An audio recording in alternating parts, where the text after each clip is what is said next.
so I've turned on my oven to 350 degrees. My oven heats really quickly, so I normally just do it when I'm going to actually put the cookies on the baking sheet. So I'm only going to do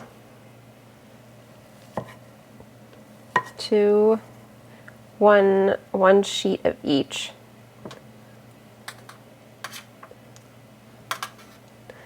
And then I'm going to put the rest of the dough in the freezer.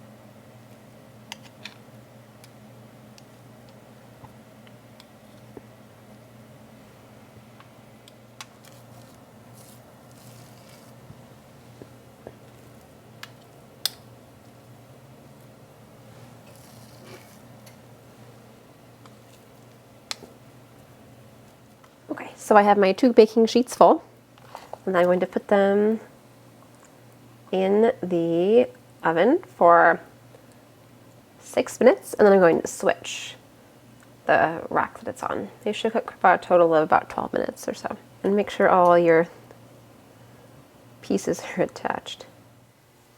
So to freeze the dough, I'm going to first roll it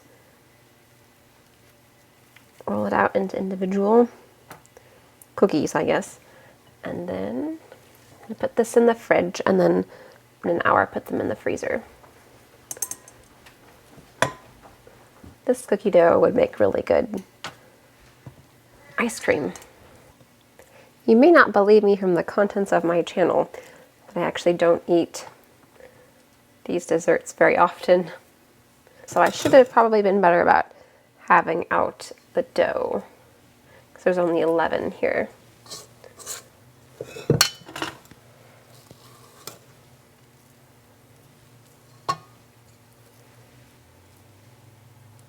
think I have 16 of the chocolate chip cookies in the oven.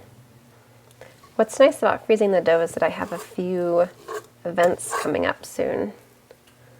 So I can just pull these out and put them in the oven. Okay, so I've rolled the rest of the cookie dough into balls, and I'm going to put it in the fridge. But first I need to clear a space in the fridge.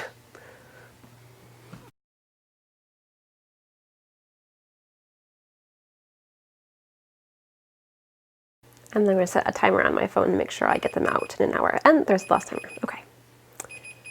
That means the cookies are done. Okay, so now that the cookies are done, I get to taste test them, which is my favorite part. So.